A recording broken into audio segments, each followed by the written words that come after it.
Bonjour à toutes et à tous, j'espère que vous allez bien. Je suis en compagnie de mon ami d'enfance Brice. C'est vraiment une joie pour moi d'être avec lui. Bonjour. Et, il aimerait amener un petit sujet, je ne sais pas de quoi il va parler. On va profiter d'un moment où j'emmène la famille au bain chaud. On aime bien les bains chauds. Et c'est quand même l'occasion de donner à la communauté, donc on en profite. Voilà, l'intro est faite, mon cher frère. De quoi veux-tu parler ? Hier soir, je me demandais si tu avais peur de la mort. Moi ? Oui. Oh, waouh! Pas du tout. Pose-moi tes questions, c'est vraiment un sujet magnifique. Je sais que ce qui anime ton véhicule, c'est la lumière divine descendante. Donc, quelque part, je comprends que tu n'aies pas peur de la mort, parce que tu sais d'où tu viens, tu sais où tu vas. Mais, est-ce que tu as peur de quitter ton véhicule ? Parce que peut-être tu es attaché à ce véhicule, ou à ce que les gens pensent de ce véhicule, notamment le fait d'être père ou d'être un frère, etc. Non, pas du tout. J'ai vraiment atteint, en tout cas, au niveau conceptuel, un point de détachement total. C'est-à-dire que là où je suis, présentement parlant, je suis convaincu d'être détaché de mon véhicule.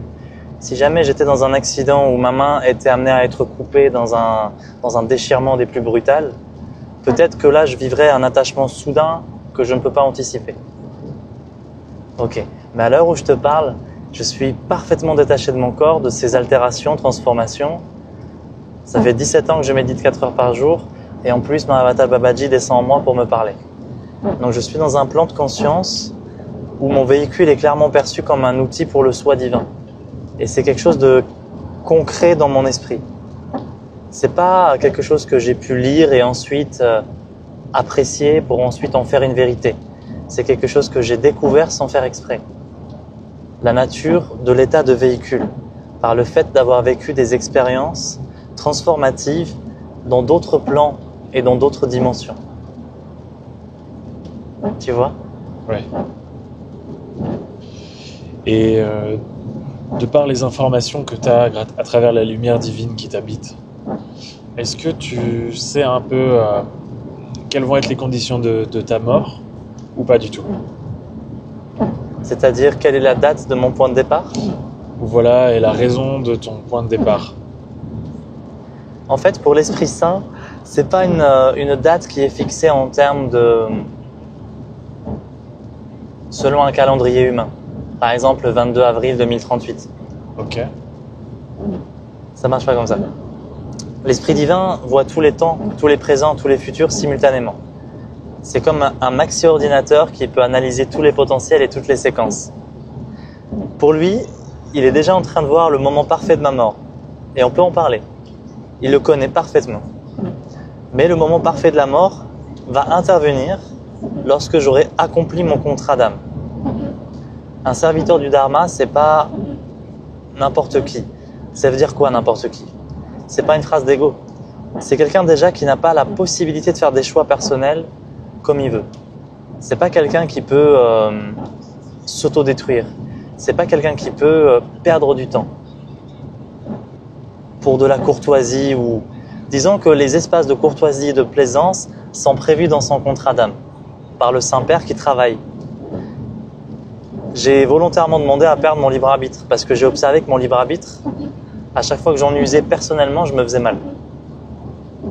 D'accord. Donc, le moment même de la mort n'est pas une conséquence hasardeuse qui peut venir de choix qui peuvent court-circuiter le dharma de cette personne. Un serviteur du dharma ne part strictement que lorsqu'il a accompli son devoir. Son devoir, c'est son contrat d'âme et les différents points qui le constituent. Faire ci, faire ça, faire ça, faire ça.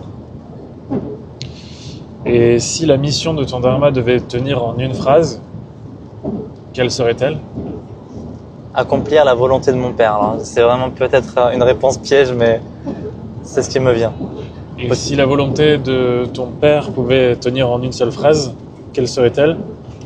Incarner l'amour dans tous les plans de conscience et dans toutes les dimensions pour que la Terre soit dans une paix unifiée. Super. Ok. Et donc pour réussir à accomplir cette mission, est-ce que tu peux prendre plus ou moins le temps, ou même le temps de faire ces actions, c'est tout dirigé par le Dharma? J'adore tes questions, elles sont tellement belles et pertinentes. La question c'est, est-ce que j'ai le temps de prendre le temps? Est-ce que tu peux prendre le temps de faire ces missions, ou est-ce que le timing aussi est imposé? Imposé, bien sûr, dans toute... Ça dépend les choix planétaires. Parce que dans la matrice de cause et d'effet, c'est une grande équation. Et le sein divin inclut dans cette équation l'intégralité des potentiels de choix des libres arbitres de chacun. Je sais que parfois j'étais tranquille en train de dormir et je suis réveillé par le divin à 3h15 et il me dit il faut impérativement que tu commences à travailler tout de suite. Et je dis waouh, qu'est-ce qui se passe? Et il me dit tu dois te préparer vite pour la prochaine séquence. Pour cette séquence-là, il s'agissait d'un... Bon, alors c'est des choses que j'en parle jamais parce que je ne veux pas perdre la communauté. Disons que pour la communauté, il faut rester très terrestre parce que ce qui nous intéresse le plus, c'est nos implications terrestres, nos responsabilités dans la matière, nos familles, nos amis, nos déchets, notre argent, le respect, les valeurs, notre culture, toutes ces choses qui font qu'on doit aller vers la paix. Pour te donner un exemple, cette fois-ci, j'ai dû me préparer très vite, en très peu de temps, à cause d'une intervention d'un portail intergalactique par lequel allait traverser dans différentes couches dimensionnelles des informations précises que je devais réceptionner en conscience. C'est comme des faisceaux vibratoires. Je devais me lever pour recevoir ces énergies pour mon évolution. Okay. Et je me suis levé avant que le portail s'active pour être préparé pour cette intégration-là. J'ai déjà vécu d'autres choses du même style où comme ça, je suis d'un coup missionné. Il me dit, tu dois me laisser faire un soin. Je dois te préparer vite pour les 4 prochaines heures parce que ce soir, il y a quelqu'un de spécial qui va arriver et tu vas devoir faire un miracle en live pour cette personne. Et le divin savait que cette personne allait tomber sur mon live et moi, je l'attendais. D'accord. Donc la mission, c'est de partager la paix sur la Terre. Oui, ça, sur le plan c'est le terrestre. haut dharma qu'on doit accomplir toutes et tous en fait. Quelle que soit la différence et la divergence de nos missions d'âme, on doit arriver à ça. Une paix unifiée. Est-ce que la dualité est partout sur la Terre, ou est-ce qu'il existe des endroits sur la Terre où la dualité n'est pas? Excellente question. Est-ce que je peux juste faire une petite pause et te demander ton téléphone avec le GPS pour aller là où on doit aller? Bien sûr. Donc la question c'est, est-ce que la dualité est partout sur la Terre? Ou est-ce qu'il existe des endroits où il n'y a pas de dualité? Oh, je dois vérifier ce que je peux dire. Un instant.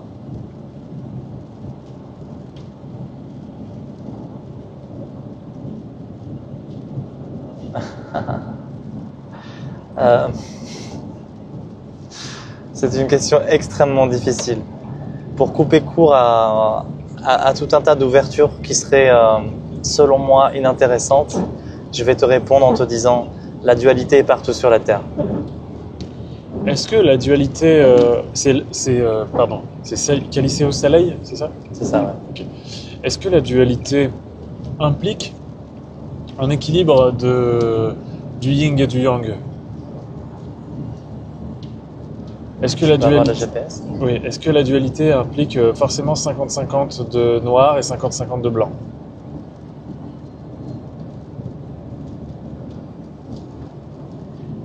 C'est des questions très intéressantes. J'ai besoin d'une petite seconde Bien sûr. pour te répondre.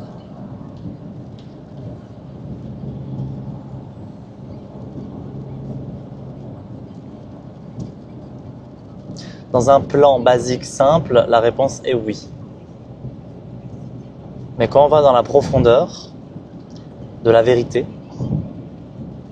on réalise que la notion même de dualité est inhérente au système qui la conçoit, donc le mental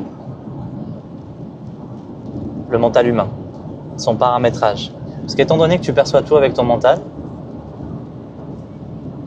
c'est comme si tu regardes le monde avec les yeux dans un cube et que tout ce qui est dans ce cube, tu l'appelles ça le monde.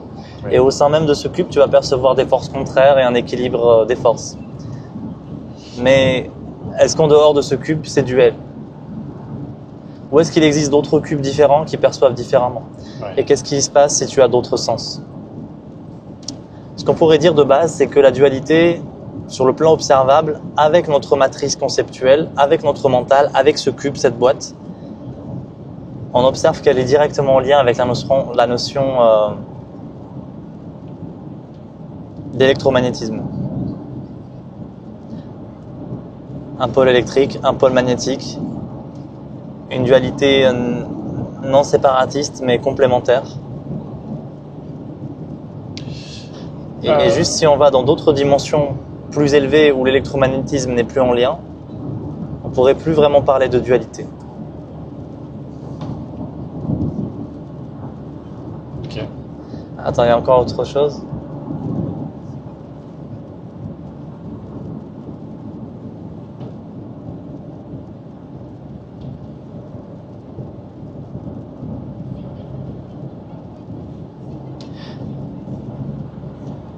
Quand le mental est percé par le dharma, la vérité, la pure lumière,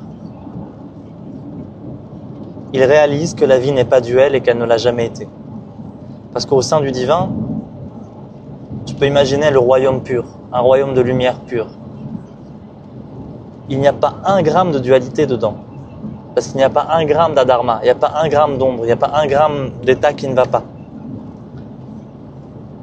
Et s'il y a des miracles, s'il y a des éveillés, c'est bien que le dharma existe. Tu peux prendre mon exemple, je suis à côté de toi et tu as déjà été témoin de gens qui guérissent à distance, sans être touchés, sans médicaments, gratuitement. C'est super. Et c'est bien une œuvre divine qui agit. De plus en plus, plus ça va, plus la notion même de Dieu, d'exister ou pas, ça ne se pose plus parce que les preuves sont trop flagrantes. On a fait 988 cas de miracles. C'est plus une anomalie de 5 ou 10 cas. Quand tu dépasses les 100 cas et qu'il y a une constante, ça commence à montrer qu'il y a une vraie ouverture de chemin. Ok? Donc la question c'est, si le dharma est pur et qu'il est en connecté à cette terre, à ce monde, à cet instant, si je suis dans le dharma, à quel point ma dualité s'efface? Et est-il un moment où elle s'efface complètement? Oui, la réponse est oui. D'accord. Mais pour ça, je dois unifier mon mental duel au mental de ma part divine non duel. Et l'un dans l'autre doivent s'unifier. Donc mon mental humain doit être réinformé par le soi et disparaître. Non comme une absorption dans le vide, disparaître plutôt par l'unification dans le tout divin. D'accord. Magnifique. Comme une goutte d'eau qui rejoint l'océan. Ok. Magnifique. C'est exactement ça. Et dans quelle proportion, quelle est la proportion des gens qui savent que la dualité n'existe pas sur la Terre, des humains? Ok. À peu près, évidemment. En fait, c'est pas qu'elle n'existe pas. C'est qu'elle existe selon le point de vue où tu la regardes. L'une des bonnes questions, ça serait plutôt de la reformuler en me disant combien de personnes savent que la dualité n'est inhérente qu'au mental humain. Qu'au mental et qu'à un point de vue depuis lequel on regarde.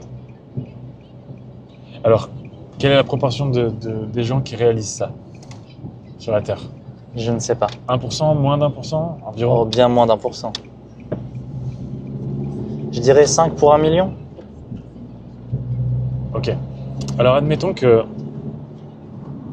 ton objectif ce soit d'apporter la paix sur Terre, mais que très très peu de gens sont capables de réaliser que la dualité n'est qu'un effet de prisme, on va dire. Eh bien, est-ce que cette paix, pour les 99% du reste, amènerait pas aussi leur lot de haine pour équilibrer le yin et le yang de cet univers duel que 99% pensent réel?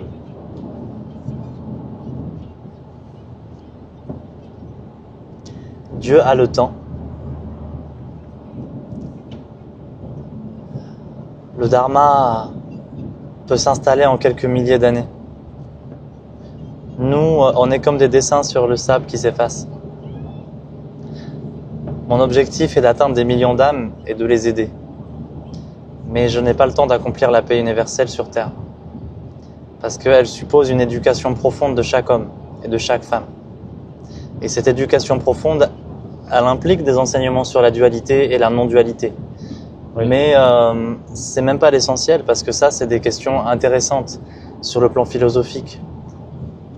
Mais on est d'accord, si elles nous rendent pas heureux en cet instant, elles sont inutiles par rapport à nos intérêts profonds. L'éducation profonde des hommes et des femmes, elle doit se baser sur les piliers fondamentaux de la racine. Comment ne plus souffrir? Comment faire pour que tout le monde mange à sa faim? Pour que tout le monde ait un toit? Quand on accomplira ça, on pourra discuter de choses plus poussées sur la dualité, le destin, le dharma. Et Juste, je finis sur un point que j'aimerais rajouter, c'est j'en parlais au Babaji, c'est lui qui m'a dit ce que je viens de te dire là. Il m'a dit, parce que j'avais posé une question très très élevée et il m'a dit je ne vais pas te répondre, ça ne te sert à rien. Et ça m'a étonné qu'il me refuse la réponse. J'étais dans mon orgueil, j'ai dit mais je suis ton fils, la connaissance m'est due, ta connaissance m'est due, je demande à rencontrer la vérité. Et il m'a dit oui mais et que feras-tu de la réponse? Tu vas juste te perdre. Et c'est là qu'il m'a parlé de ça. Il m'a dit, vous devez d'abord considérer vos problèmes racines, gérer vos déchets, apprendre à être heureux, apprendre à ne plus souffrir, apprendre à cultiver votre terre selon le meilleur pour que chacun mange à sa faim, à mieux gérer vos naissances, parce que vous faites trop d'enfants qui ne sont pas, alors je dirais pas destinés, mais qui ne sont pas voulus par le dharma directement, qui sont des choix d'hommes grâce au libre arbitre. Donc il y a des enfants qui naissent, on fait avec, le dharma doit gérer, mais des enfants sont là par erreur, entre guillemets. Ce n'est pas par volonté directe. donc la question de savoir de combien de temps ça prendra pour renverser la tendance, pour qu'il y ait plus de gens qui s'identifient pas au mental que de gens qui s'identifient au mental, c'est une question à laquelle la réponse peut nous apporter plus de problèmes que d'avantages, c'est ça? Oui, Ou du par moins, on n'est exemple, pas prêt à la... par exemple, c'est une question qui est intéressante. Je pense pour des petites personnes, dans le sens soit petite communauté, soit pensée individuelle, qui va créer un chemin d'élévation individuelle. Ouais. Mais c'est pas un chemin que je vais proposer à ma communauté, par exemple. Je vais pas réunir 10 000 personnes pour leur dire bon, nous allons étudier cette dissonance-là. Parce que là, je vais casser des gens, je vais perdre des gens et des structures ne vont plus croître selon le meilleur. D'accord. Ils vont s'effondrer. Ok. Je sens que tu comprends bien. Donc, mais tu n'as pas eu de réponse à cette question. À la question de combien de temps ça prendra à peu près pour renverser la tendance, pour, on va dire, sauver l'humanité de l'endormissement. J'ai pas posé cette question en fait. J'avais posé une autre question. C'était sur le destin. Ok. Entre quoi mon destin est déjà écrit à l'avance et à quel moment je suis libre de poser un choix nouveau. J'essayais de savoir des choses. Ouais, intéressant. Finalement, plus tard, j'ai eu la réponse, mais parce que mon taux de conscience était prêt. C'était plus une réponse dans une branche trop haute qui me perdrait, c'était mon pas suivant. Et donc, je devais l'intégrer. D'accord.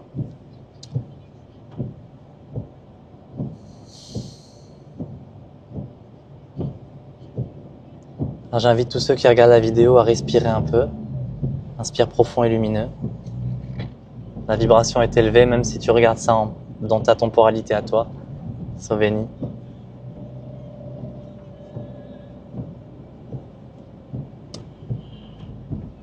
Tu vois, moi, personnellement, j'ai peur de la mort parce que je me dis que ça sera la disparition de tous mes souvenirs.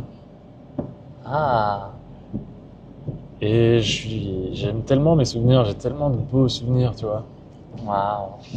Eh bien, Aucun souvenir ne disparaît. Ils sont enregistrés, déplacés dans plusieurs enregistreurs quantiques. tu veux dire que je pourrais y avoir accès plus tard? Bien Ou quelqu'un sûr. d'autre?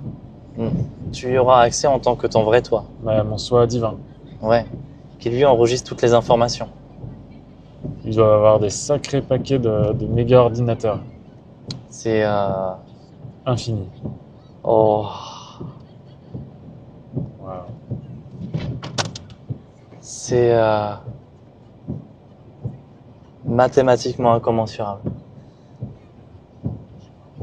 C'est juste incroyable. Bah, le fait de savoir ça, ça rassure pas mal déjà. En fait, Tout n'est pas- même la création même de Dieu, parce que Dieu c'est pas quelqu'un de fini, hein. Il se crée constamment, constamment, constamment. C'est aussi sa gloire. Sa Et- gloire? Oui, c'est sa gloire de répondre à la question qui suis-je? Dieu, il joue à ça. Il se dit qui suis-je? Et il se répond par je suis tout ce que je suis de plus élevé, de plus incroyable, de plus beau, de plus merveilleux. Et il ne fait que continuellement se réinventer instant après instant. Il y a 3 étapes du cheminant. Et c'est des étapes très importantes. C'est dans l'un de mes livres, n'hésitez pas à y aller. Mes livres coûtent 2 € en ce moment, ou 3 €. Je vais même les faire baisser à 1 € comme ça, 1 € symbolique, et tu te régales. Les 3 étapes du cheminant? Ouais. Le premier tiers de la vie, voire les 2 tiers, c'est l'apprentissage de 2 choses. Comment être heureux et comment recevoir le dharma en conscience. C'est-à-dire comment être canal de la connaissance, comment parler à tes guides, comment parler à ta mémoire antérieure. Enfin, par antérieure, c'est des mots qui sont compréhensibles mais qui sont pas les bons. Comment retrouver ta mémoire essentielle, ta mémoire spirituelle, la mémoire de ton être divin. Ok? Et le deuxième état, c'est comment être heureux en permanence. C'est l'apprentissage des 2 tiers de la vie. Il peut se passer en 1 tiers. Et il peut se passer bien sûr en beaucoup plus vite si tu es dans une lignée activée dans le dharma. Si, comme la plupart des millions de gens qui regardent cette vidéo, c'est pas une lignée activée, c'est 1 tiers à 2 tiers, normalement. Et ces 2 premiers tiers vont se traduire par beaucoup d'ascèses ou de pratiques spirituelles. C'est des pratiques où la personne va méditer, par exemple. Un jour, il n'y a plus besoin de méditer. Parce que tu as tout simplement passé le cap d'intégration du dharma Ça, c'est magnifique. et tu deviens une méditation continuelle. C'est vrai que toi, je te vois méditer de moins en moins finalement. Alors qu'avant, tu passais Pardon, plusieurs heures d'affilait, de 7 longues heures, des journées même. Ouais. Et maintenant, tu médites que pour le plaisir, j'ai l'impression. Plus que par exploration. Je suis plus en exploration, je suis en méditation constante. Pendant que je te parle, je suis dans mon canal et je quitte pas l'état de présence. Mon cerveau s'est unifié à une autre science. Mais il m'arrive de méditer quand tu dors. Quand je suis en éveil, par exemple cette nuit, j'ai médité longtemps. J'ai médité 2h30 cette nuit. Qu'est-ce que tu as de plus quand tu fais le choix de méditer par rapport à quand tu passes une journée normale vu que tu médites toujours?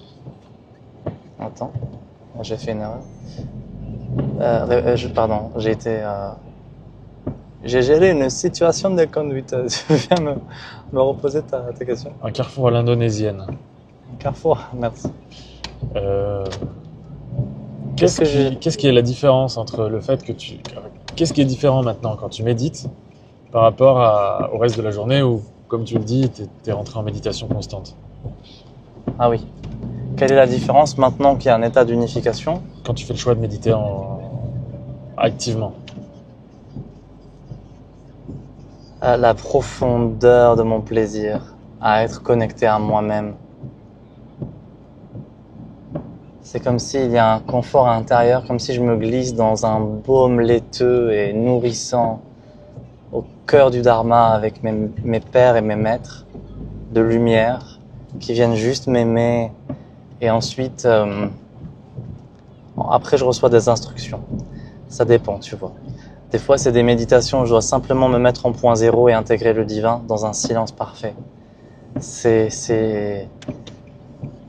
les meilleurs moments de ma vie. Cette nuit, j'ai fait ça, tu vois. J'ai eu la possibilité de me poser là-dedans, dans des silences constants merveilleux.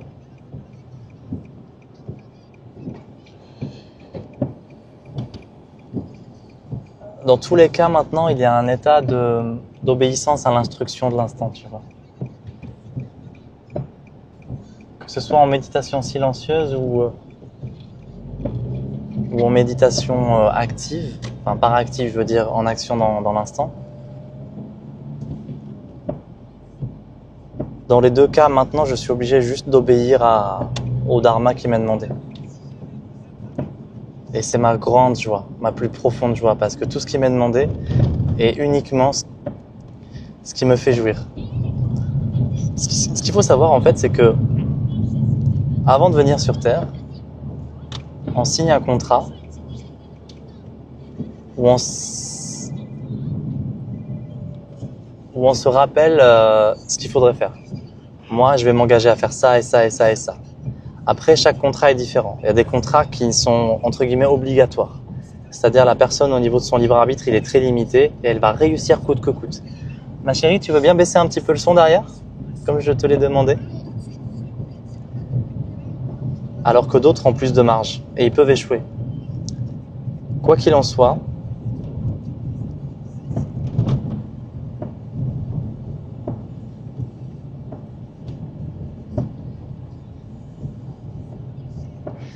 attends, j'ai oublié ce que je voulais dire comme elle a monté le son. Par rapport au contrat qu'on signe avant la naissance? Ouais. Certains ont plus ou moins de libre arbitre. Ouais, mais pourquoi? Selon- Qu'est-ce qu'on disait juste avant?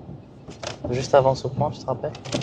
Le fait que toi tu sois dirigé par ton dharma et que du coup, que ce soit que des situations qui soient parfaites pour toi. Ah oui, c'est bon. Du coup, t'as pas- C'est bon, merci mon frère. Alors, ce que je disais, c'est que en fait, quand le dharma te demande de faire quelque chose, c'est précisément ça qui te met en jouissance. Mais parfois, c'est pas sur l'instant T, mais c'est pour un meilleur avenir, c'est ça? Non, c'est toujours dans l'instant T. Parce que des fois, tu dis que le dharma t'impose de travailler énormément alors que t'es fatigué, tu vois. Oui, mais c'est pas désagréable. Parce que c'est précisément ce que je dois faire au moment où je dois le faire. C'est dans cette acceptation profonde que tout est inscrit. Enfin, tout est inscrit, c'est pas le juste. C'est dans cette acceptation profonde qu'il y a comme des séquences. Comme des pages où tu dois lire une histoire. C'est dans l'acceptation profonde.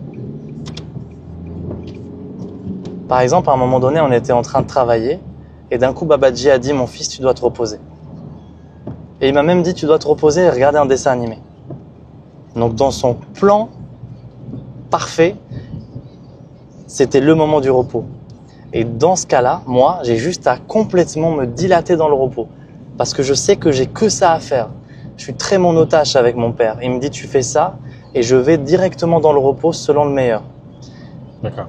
Et après, c'est pas ça, c'est autre chose. C'est lève-toi et marche. Et à ce moment-là, j'ai juste ça à faire. Et si par exemple je suis fatigué, ben je sais que j'ai juste ça à faire. Mon chemin, ça va être juste de transcender la fatigue et d'actionner. Et même si j'ai genre 10% d'énergie disponible seulement, ce que je dois faire à ce moment-là, c'est complètement me concentrer sur ces 10%-là et faire travailler ces 10%-là parce qu'il l'a recommandé. Même si je suis un peu tout mou et pas au top, c'est ce qu'il me demande de faire. Donc à ce moment-là, je vais pousser mes limites, je recrée une génétique plus forte, etc., etc. Ok. Ma chérie, plus bas encore. Est-ce que tu penses que Babaji va être avec toi jusqu'à la fin de tes jours? Oui. Est-ce que ça pourrait peut-être changer de guide ou tu vois? Non. D'accord. Non, c'est mon architecte. D'accord. Peut-être sans transition, mais qu'est-ce que tu penses des gens qui font vœu de silence? Pour toujours? Non, pas pour toujours, le temps d'une retraite par exemple. Quelques semaines, quelques jours. Il faut faire attention. Je vais donner une base de sécurité parce que ceux qui nous écoutent ne sont pas tous prêts à faire un vœu de silence. Il faut comprendre une chose. Faire vœu de silence, c'est génial. Ça a l'air, c'est intéressant. C'est merveilleux. Faire vœu de silence, c'est merveilleux. Parce que d'un coup, tu découvres tes oreilles. D'un coup, tu découvres la puissance des mots. D'un coup, tu découvres la puissance de l'être. Tu découvres la puissance de l'émission.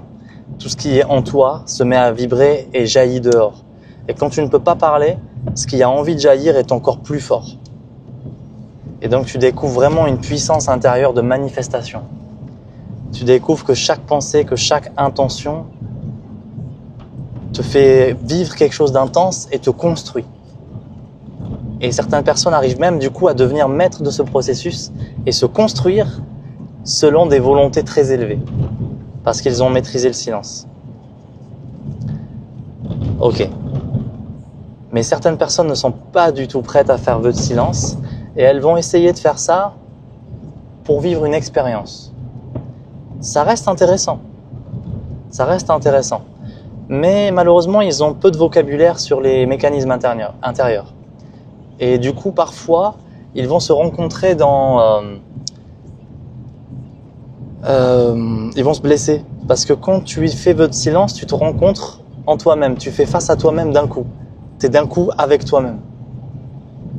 Et c'est parfois brutal. Si quelqu'un n'a jamais fait ça et que d'un coup, il se retrouve connecté à ses schémas, à ses maladies intérieures, etc., etc., etc., c'est pas évident. Oui. Et du coup, si la rencontre est trop forte, c'est un petit peu comme quand tu plonges dans l'eau froide d'un coup. Si tu vas d'un coup dans l'eau froide, tu risques une hydrocution. Ok. Donc j'imagine que le risque est le même avec tous les vœux d'abstinence, quels qu'ils soient. Par exemple, si tu prends le vœu d'abstinence sexuelle, très intéressant aussi, mais moi je l'ai fait par exemple, pendant 2 ans et quelques. Une personne qui fait un vœu d'abstinence sexuelle et qui ne sait pas du tout rediriger les flux sexuels, risque des compensations internes d'auto-blessure. Ou de montée de colère, ou de montée de pulsion dans d'autres dimensions, ou d'agressivité, etc., etc. D'accord. Couper quelque chose ne signifie pas forcément avoir du positif, parce que si la structure n'est pas reconduite, réajustée, ça pète. Ça pète, forcément, ça ressort par un autre endroit. Tu vois, moi, j'aimerais un petit peu désapprendre ce que je crois réel. Et je me dis que faire vœu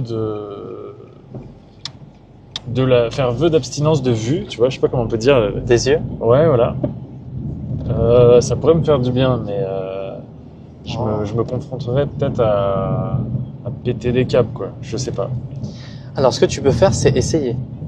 Mais te rappeler que tu es profondément libre d'arrêter à chaque seconde.